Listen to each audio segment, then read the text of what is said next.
Everybody, we call everybody Lou. There Because we my go. my middle name is Louise, Yeah. so I was Mary Lou, Oh, I which love it. I which I detested.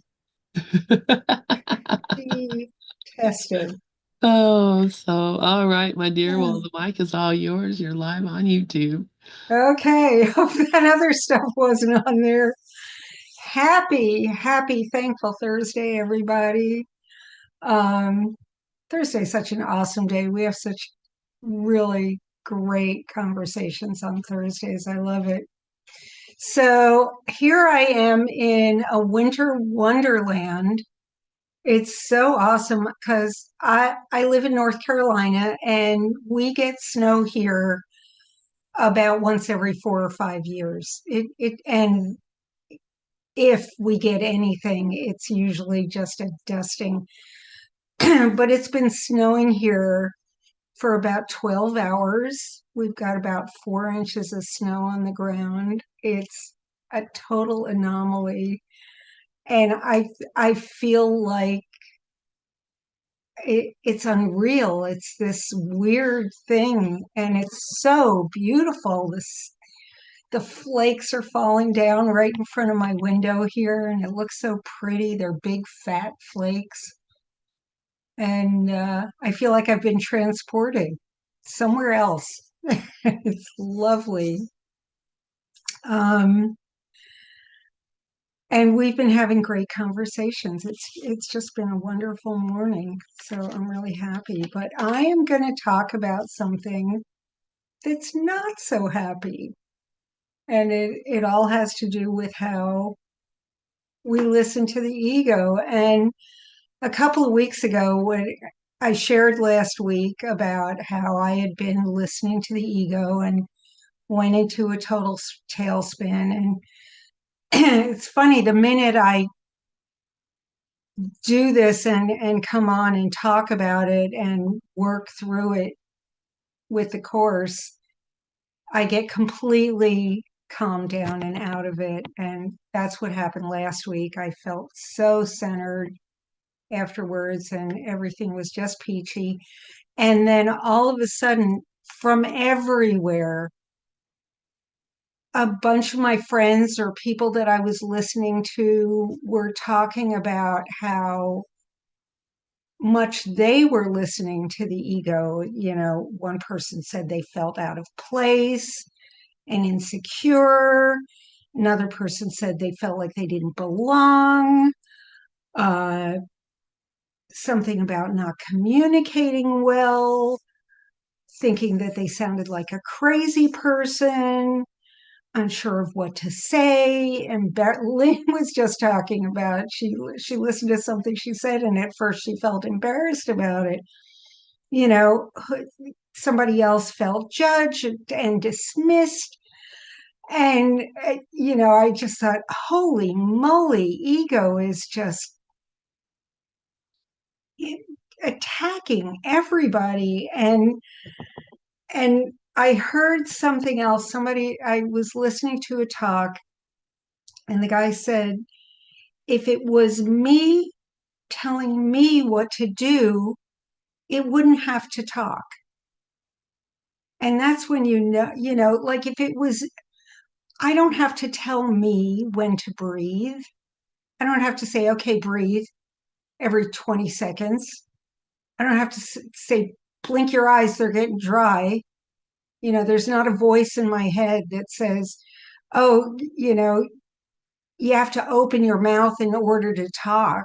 These things are automatic. So who is the one that's saying what I said just embarrassed me? Sharon's got her hand up. Go ahead, I Sharon. love what you're getting at because I need to do nothing is really the whole point in this whole teaching. If we keep quiet and we just realize that I am as God created me in the end, because it's all happening by itself, is what you're saying. You just raised a glass. Did you have to say, Miki, raise that glass, or did it just pick it up? Yeah. So it's all about the trust and trust. And I think what the ego does in this mind. It says, well, how do you know it's real? You're not awake, things like that. The ego is constantly reiterating its own beliefs, and it's talking to itself, which is really the most ridiculous thing. So if we learn that this is truly just a happening, that's what Roger Costello, years ago, I used to watch him. I haven't in a long time, but he would always say it's a happening. And I've come to a place where it is what it is, or it's an isness. So it's automatically, this essence is living through everyone, and we are all safe. And we need do nothing except shut up. I mean, when I make progress, I think it's so great, right? But then as soon as I fail, this is the ego. Oh, you did good. Oh, you did bad. We're not doing a thing. We are, and as egos, we're like, I really like her teaching, but I don't know about hers. That's the way the ego operates. So it's kind of like, it's got to stop. I mean, yesterday I shared I had a really wonderful day, but by the late afternoon, the ego creeped in, and within 2 hours, I was in the rabbit hole believing my thoughts. And I realized that unless I, as the I, a self, infinite, command it no, it's going to keep coming, I guess. I mean, does it fall away completely on its own? Yes. But I think we're getting directives that it's, especially at a time like right now, where there's so much conflict in the seeming world, it's best to just shut up. I don't like to put it like that, but I love the way you're teaching. And I just want to say, if Karen's on, it was such a fabulous teaching, Karen. Your teaching just gets better and better for me. Yeah, and I'm so happy about Lynn with Hakeem too. I have to still listen to that, but I just think that we have to just laugh at ourselves when we screw up, period. Anyway, it's your time, Miki. I love listening to you. Thank you, Sharon. Karen's got her hand up. Go ahead. Thank you, Sharon. Right on 100. I just want to quickly share, when she said, I am as God created me. In the first paragraph, he says, these words are sacred, for they are words. They are the words gave in answer to the world you made. It's like, so that's it. It's I am as God created me, period. That's the same thing as saying God is, and then you cease to speak. These words are sacred, for they are the words gave in answer to the world you made. That reminded me of everything that Sharon just said, and I think it's just perfect. Thanks. Thanks, Karen. Yeah, that's a great passage. So what I want to explore today a little bit is, that we hear that voice. That voice every once in a while says, that was stupid. Why did you say that? What are you doing? You know, who's writing all this stuff? Who's saying this stuff? It's ego. It's the ego. We're listening, it's not coming from us. We wouldn't say those things about ourselves. So I did a little exploration about how does the course want us to look at the ego, and it was revelatory, at least for me. So I'm going to take a page from Zulma's book, because it's all over the place. It's not like I'm going to read one passage and talk about it, or two or three like I usually do. This was a million different things. So I made some slides. So I'm going to share my screen. And where are the slides? There are the slides. Here we go. This is a slideshow, and I called it Looking at the Ego with A Course in Miracles. So the first place I went, how do I get this out of the way so that I can see the slides? There, that'll work. This is from The Dynamics of the Ego, and Karen was talking about this earlier. Every once in a while, we've got things in little quote marks because the dynamics Uh, and Karen talked before about the root of the word dynamic is power or force. And of course, the ego cannot have any power or force, so that's why it's in quotes. And I highlighted the things that talk about looking.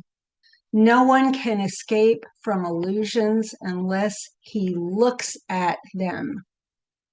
For not looking is the way they are protected. And the illusions are of the ego. Anything that is an illusion is coming from the ego. And it goes on to say, there is no need to shrink from illusions, for they cannot be dangerous. You know, we have to, we can't escape from illusions unless we look at them. The Course is constantly saying to us, don't turn away, look at them. There is no need to shrink from illusions, for they cannot be dangerous. We are ready to look more closely at the ego's thought system because together we have the lamp that will dispel it. And since you realize you do not want it, you must be ready. And of course we are. You know, we wouldn't be doing this work. We wouldn't be looking at any of this unless we were ready. Let us be very calm. Oh, I just put everybody's pictures right in front of the text again. Try again. We are ready to look more closely at the ego's thought system because together we have the lamp that will dispel it. And since you realize you do not want it, you must be ready. Let us be very calm in doing this, for we are merely looking honestly for truth. The so-called dynamics of the ego will be our lesson for a while, for we must look first at this to see beyond it. Since you have, trying to get the text here. Since you have made it real, we will undo this error quietly together. And that's why we have each other. That's why we're all doing this together and gather. That's why we read together. And,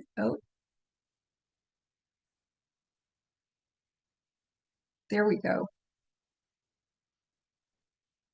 And I can't uncover the bottom of that text. So I'm just going to go on to the next one.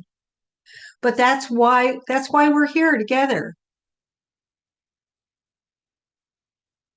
Because we're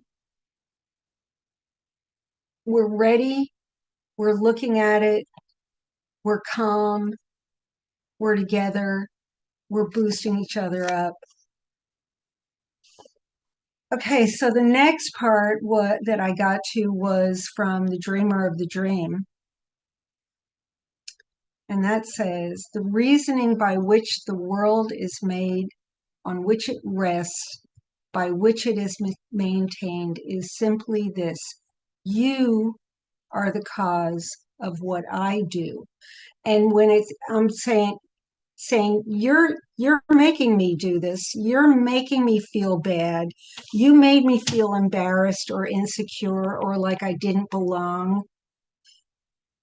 And what we're not realizing is that you that is the cause of what I do or think about myself is me. I am the you that is the cause of what I do.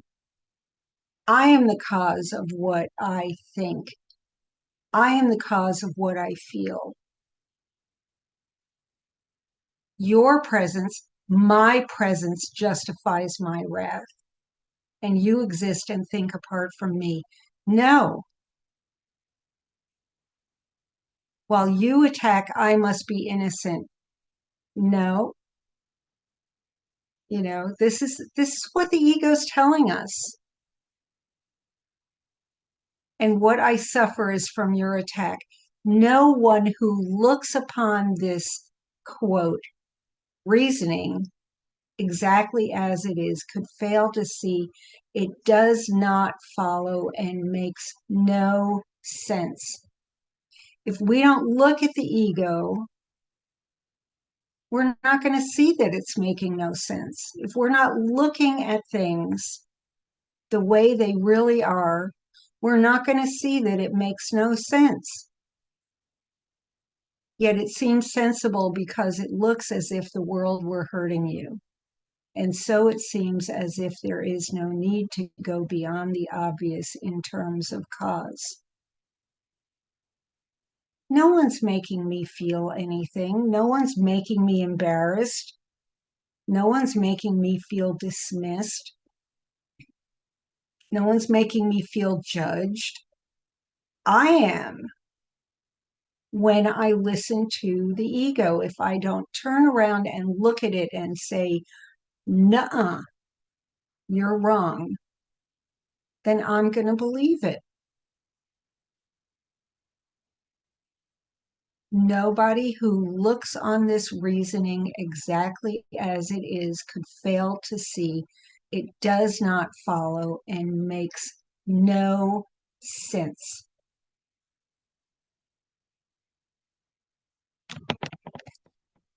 Okay, on to the next one.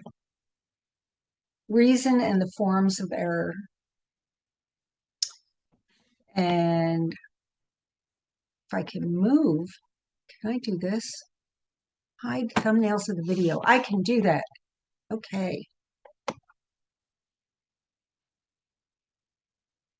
And this is from chapter 22, and the section is Reason and the Forms of Error.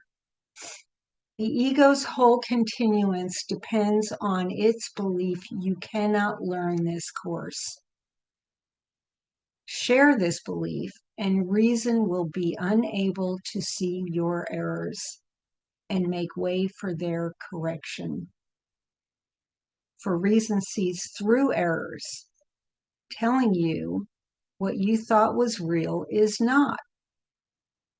Reason can see the difference between sin and mistakes because it wants correction. Therefore, it tells you what you thought was uncorrectable can be corrected, and thus it must have been an error. The ego's opposition to correction leads to its fixed belief in sin and disregard of errors. It looks on nothing that can be corrected. Thus does the ego damn and reason save. And again, if we can look at what the ego is doing,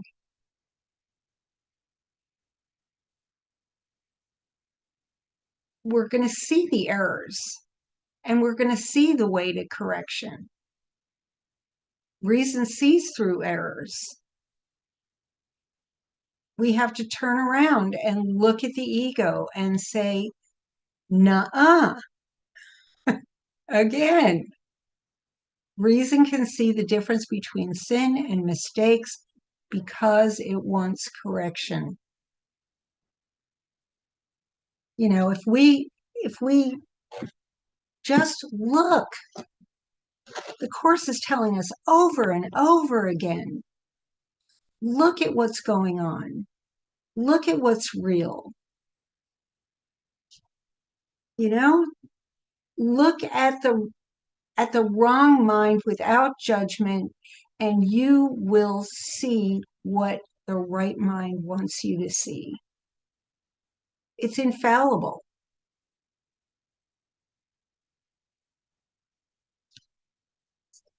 Okay, on to the next. And this is from chapter 26, section 7, the laws of healing. And it is paragraph 8. Nothing gives meaning where no meaning is, and truth needs no defense to make it true. Illusions have no witnesses, and no effects. Who looks on them is but deceived. Forgiveness is the only function here and serves to bring the joy this world denies to every aspect of God's Son, where sin was thought to rule. If we're going to look at illusions, which is the ego, and believe what it's saying, and believe those thoughts that it's telling us, and believe what those words that pop into our heads. If it was me telling me what to think, it wouldn't have to talk. There would not be a voice saying these things. There would be no words if that was really me. So that's not me saying those things. Anything that I hear that is a voice that is anything but love and beauty and truth and wisdom and caring and nurturing is of the ego. Illusions have no witnesses and no effects. Ego has no witness, and truth, sentence 2 here, truth needs no defense to make it truth.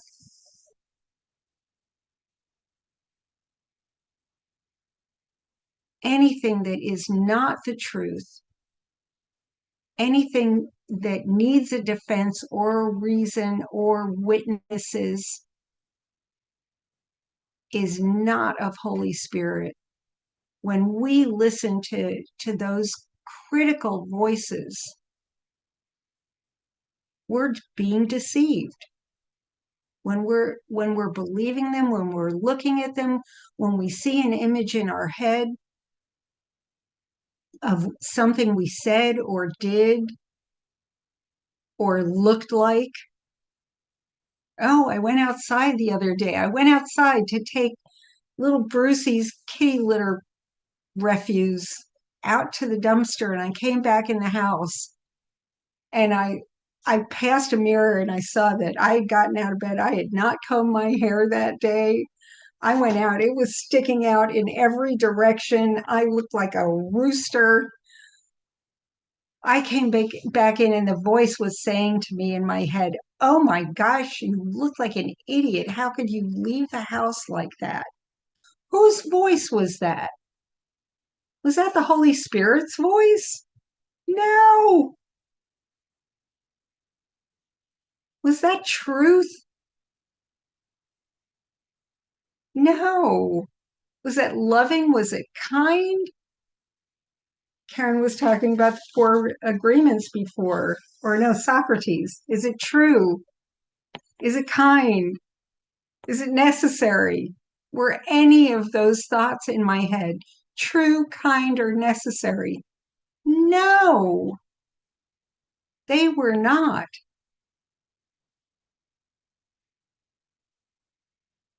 So could they be of anything but the ego? Absolutely not. Okay, let's go on to the next slide. And this is from chapter 14, section 6, the light of communication. And I started part of the way through paragraph 2. What is kept apart from love cannot share its healing power because it has been separated off and kept in darkness. The sentinels of darkness watch over it carefully. And who are the sentinels of darkness? The ego.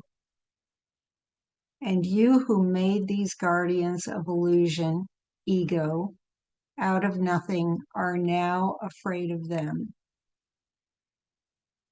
Would you continue to give imagined power to these strange ideas of safety?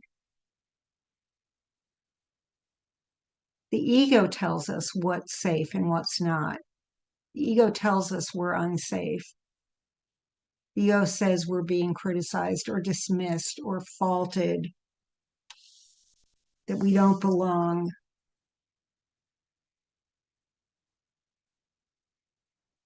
Would you continue to give imagined power to these strange ideas of safety? Are you going to listen to the ego anymore?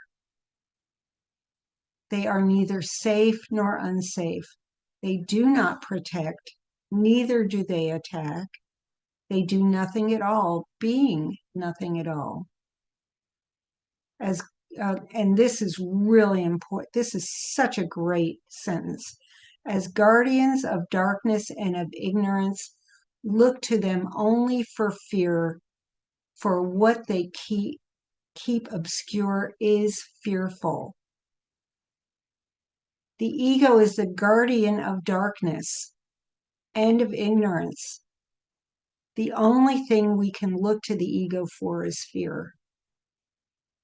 But let them go, and what was fearful will be so no longer. Without protection of obscurity, only the light of love remains, for only this has meaning and can live in light. Everything else must disappear. As long as we're looking with the ego, we're looking at darkness and ignorance. It's saying awful things to us. It's telling us we should be scared, we should be embarrassed, we should be ashamed. We're not safe. We can be under attack. There is nothing good being said here. What is kept apart from love cannot share its healing power. If we let go of the ego, if we can turn it away. I told you guys last week, I think it was, about how at the instruction of one guy who I listened to, he said, "Name your brain."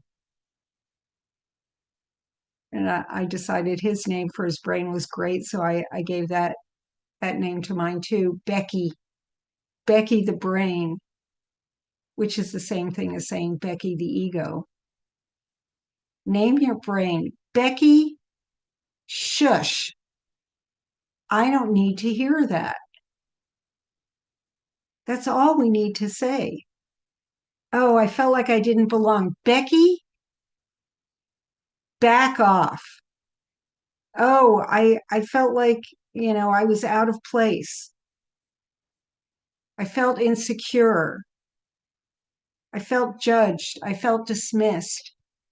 Becky, shut the F up. We don't need to hear that stuff. And there we go. And then we get to the laws of chaos. Our friends, the laws of chaos. This is chapter 23, section 2. And, who wrote the laws of chaos? The ego did.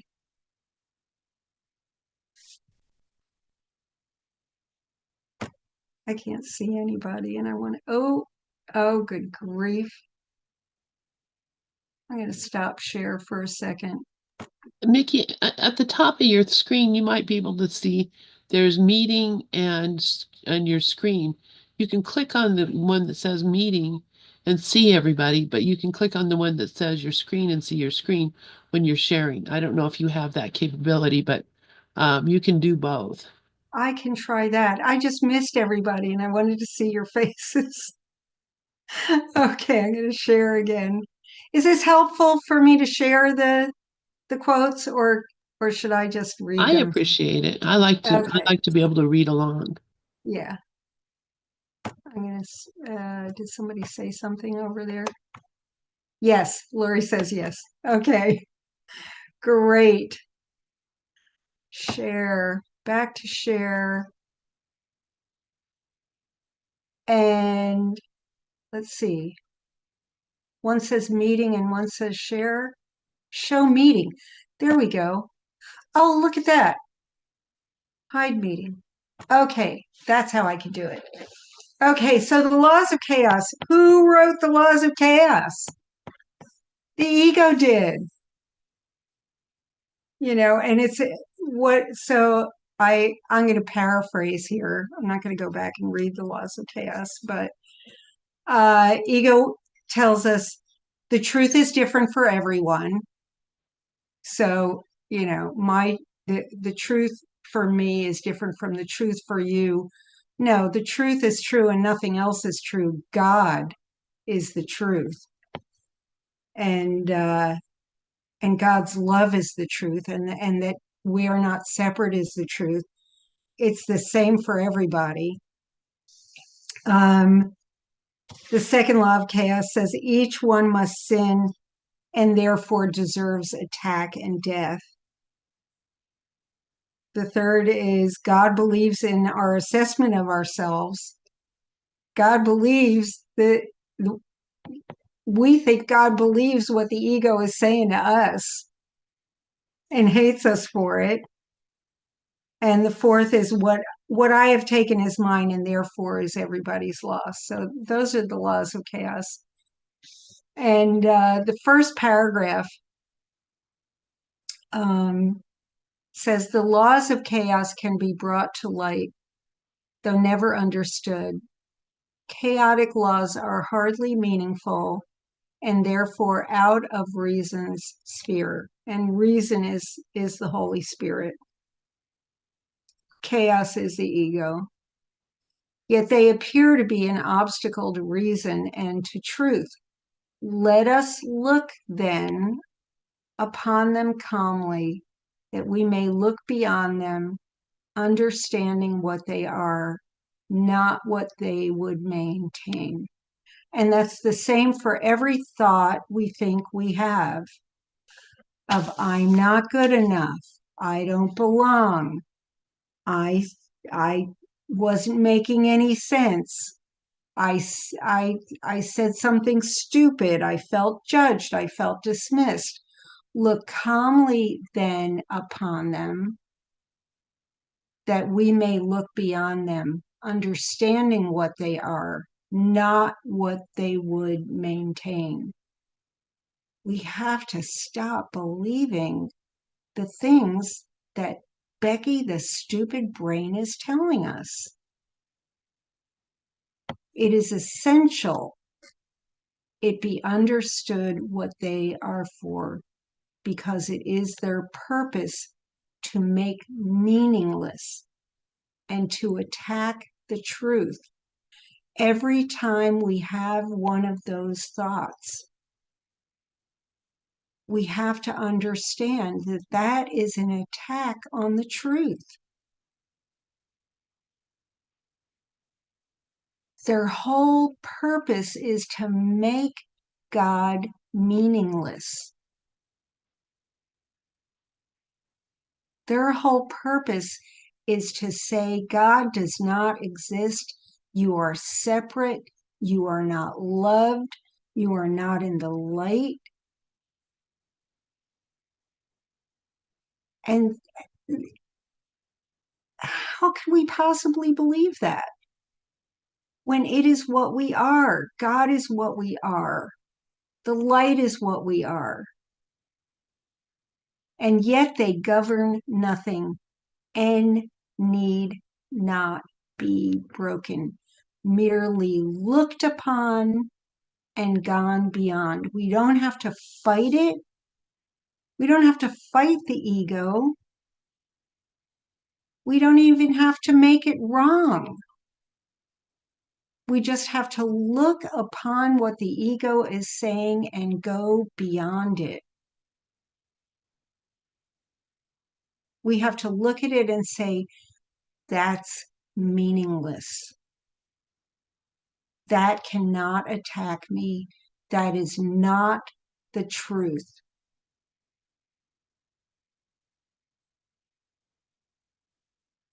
We don't even fight it. We don't even look at it as something real. We look at it, we see it for what it is, and we go beyond it. Okay, what's up next? And why is my arrow there? Oh, all I have to do is click. Okay, so this is another one of those sections that has little quote marks around part of it. The hero of the dream. This is chapter 27, section 8. And I went down to paragraph 5. And the hero of the dream technically is the body. And the body doesn't exist. We know that. And just, part of what the ego wants us to believe. And paragraph 5 says, how willing are you to escape effects of all the dreams the world has ever had? How willing are we to escape the effects of what the ego wants us to think are true? Is it your wish to let no dream appear to be the cause of what it is you do? Then let us merely look upon the dream's beginning. For the part you see is but the second part, whose cause lies in the first. So the cause is that we thought we were separate. Let's look upon the dream's beginning. How did that dream start? We thought we were separate. And the part we're seeing is the second part, the manifestation of thinking we're separate. This whole world, this whole dream. No one asleep and dreaming in the world remembers his attack upon himself, which was to think I'm separate, I'm alone. No one believes there really was a time when he knew nothing of a body and could never have conceived this world as real. We don't remember it. We fell asleep and we don't even know we're dreaming. He would have seen at once that these ideas are one illusion, ego, too ridiculous for anything but to be laughed away. And that's what we have to do with the ego, especially when we're hearing thoughts that are telling us anything besides that we are loved.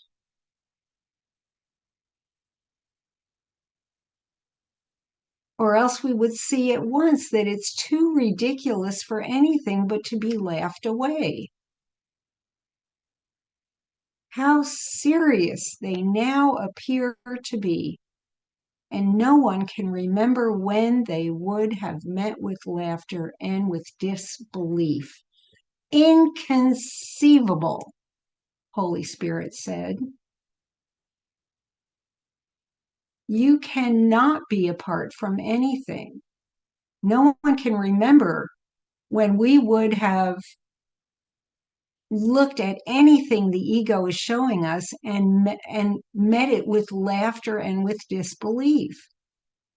We can remember this if we but looked directly at their cause. And we will see the grounds for laughter, not a cause for fear. We cannot look away. We cannot hide in shame. We can't dismiss what is true and believe these thoughts. They're not real. They're not coming from anywhere. They're laughable. How can we believe something like that? So from chapter 21, I'm just loving how it's telling us we constantly have to look at what's going on and see how ridiculous it is when we believe anything the ego wants to tell us. And so chapter 21, section 2, the responsibility for sight. And this is from paragraph 8. Be willing for an instant to leave your altars free of what you placed on them. Those are our idols. That's what we think is so special. Those are the things we're believing when we hear those thoughts. Be willing for an instant to leave your altars free of what you placed upon them, and what is really there you cannot fail to see. The holy instant is not an instant of creation, but of recognition. For recognition comes of vision and suspended judgment. Then only is it possible to look within and see what must be there plainly in sight and wholly independent of inference and judgment. Only then can we look within and see what's really holy, what's real about us, what's given us from God. It's only possible to look within and see what must be there, plainly in sight and wholly independent of inference and judgment. And inference and judgment are what the ego wants us to believe. Undoing is not your task, but it is up to you to welcome it or not. Faith and desire go hand in hand, for everyone believes in what he wants. We've got to, if we're going to look outward and believe the ego, we have to be willing to look within and see what's really true, what's really coming from God, what's really in our best interests, and what the Holy Spirit wants us to see. And back to chapter 27, section 7 this time, from the Dreamer of the Dream. And so now things are looking up. Now the Course is telling us some of the things that we can do. Now you are being shown you can escape. And this is going on my ACIM Greatest Hits album. Now you are being shown you can escape. All that is needed is you look upon the problem as it is and not the way that you have set it up. Look at the problem. Look at when you were listening to ego. Look at the ridiculousness of what the ego is saying and laugh at it. How could there be another way to solve a problem that is very simple, but has been obscured by heavy clouds of complication? And who gives us those heavy clouds of complication? The ego, which were made to keep the problem unresolved. Without the clouds, without the ego's thoughts, without what ego is saying, without ego saying we sounded like a crazy person, we didn't say it right, we did something wrong. Without the clouds, the problem will emerge in all its primitive simplicity. The choice will not be difficult because the problem is absurd when clearly seen. No one has difficulty making up his mind to let a simple problem be resolved if it is seen as hurting him and also very easily removed. As soon as we see how absurd the voice of the ego is, the problem is solved. Our minds are made up. It's very easy to make up our minds when we can see how stupid Becky the brain really is. When we can see what the ego is saying, the next time ego says in my mind, oh, that was stupid, you looked really dumb, I can turn around and say, that's ridiculous. Don't be ridiculous. You don't know what you're talking about. Okay. How do we heal? How do we get beyond this? And from chapter 21, section 4, the fear to look within, here's some encouraging words for us. Paragraph 3, what if you looked within and saw no sin? This so-called fearful question is one the ego never asks. And you who ask it now are threatening the ego's whole defensive system too seriously for it to bother to pretend it is your friend.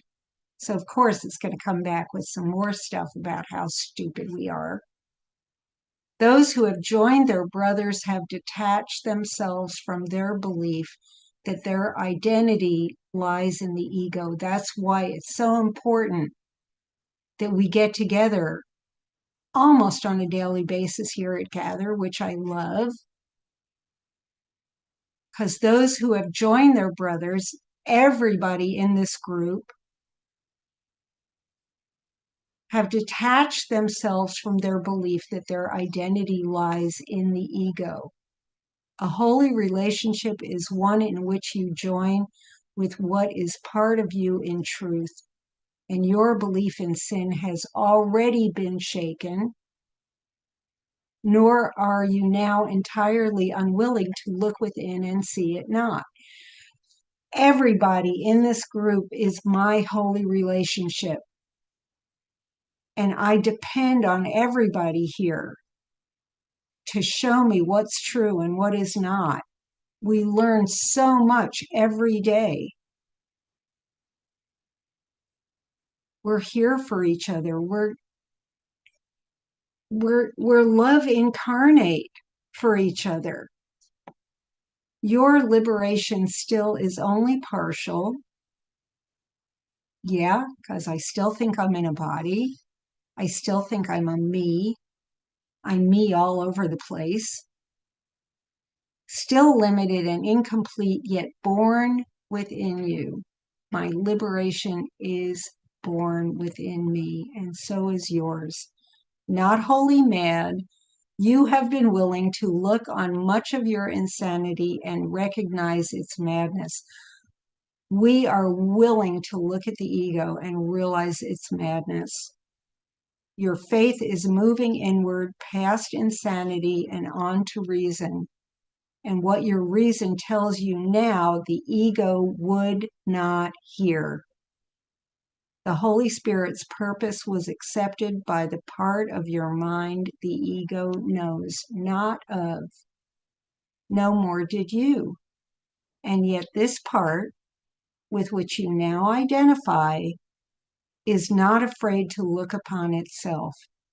It knows no sin. How otherwise could it have been willing to see the Holy Spirit's purpose as its own? we are willing to look with each other. It's so fulfilling when we get together and talk and look at what's going on. I feel like I've grown so much with this group because we look at this stuff every day. And if I'm thinking poorly, if I'm off the rails, if ego's telling me a bunch of horse pucky, then I know I've got my holy companions here that can set me straight. What if you looked within and saw no sin? And so from chapter 27, section 5, paragraph 6, just a couple of sentences. Healing replaces suffering. Holy Spirit replaces ego. Who looks on one cannot perceive the other, for they cannot both be there. If I'm looking with the ego, I can't hear Holy Spirit. If I'm healing Holy Spirit, I cannot see ego. Healing replaces suffering. And what you see, the world will witness and will witness too. So anybody who is showing me Holy Spirit is blotting ego out. Every time we talk to each other about what's holy and what's true, we're blocking out ego for all of us.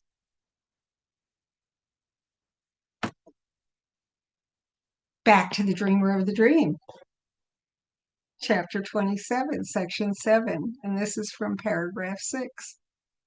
In separation from your brother was the first attack upon yourself begun.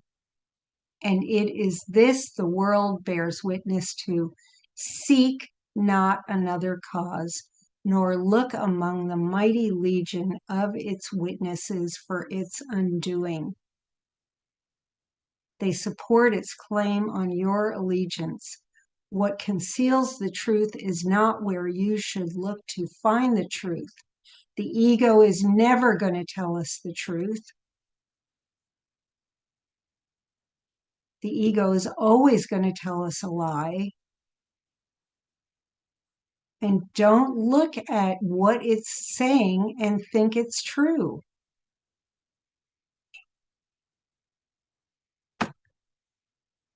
And I think this might be the last. No, I think we have one more.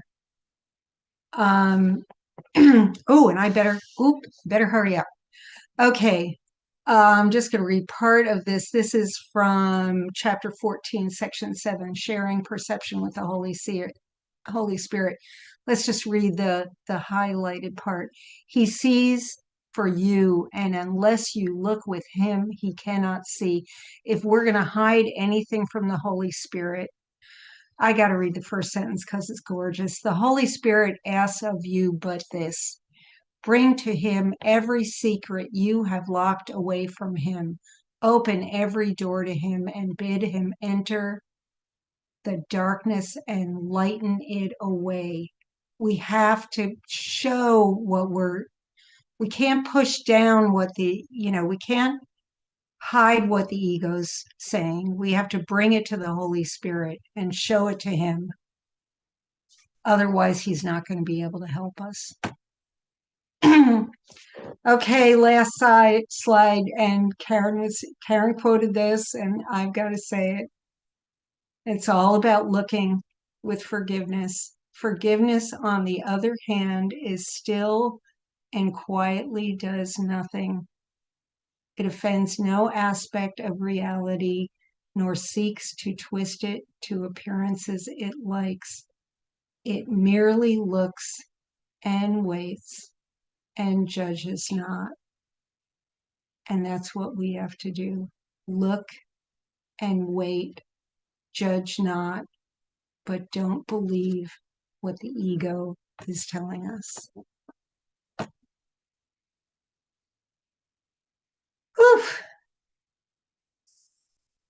And Dove wrote in the chat, The ego hates in your gentle laughter, as the ego doesn't like being laughed at and will soon stop offering its lies. Yeah, the ego does not want us to laugh at it. It gets very offended.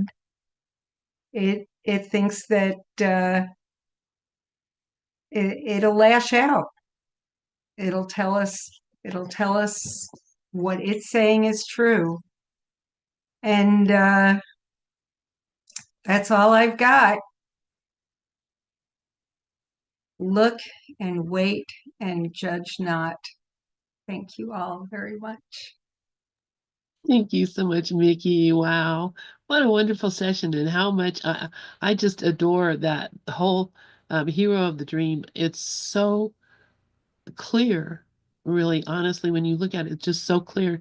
And no wonder Gary Renard was asked to read that every day for a month, which he did do. And I know other people who have. I know Bill Freed did that also, because it really puts you in your place. Yeah, It yeah, it reminds really you of who you does. really are. So I love that.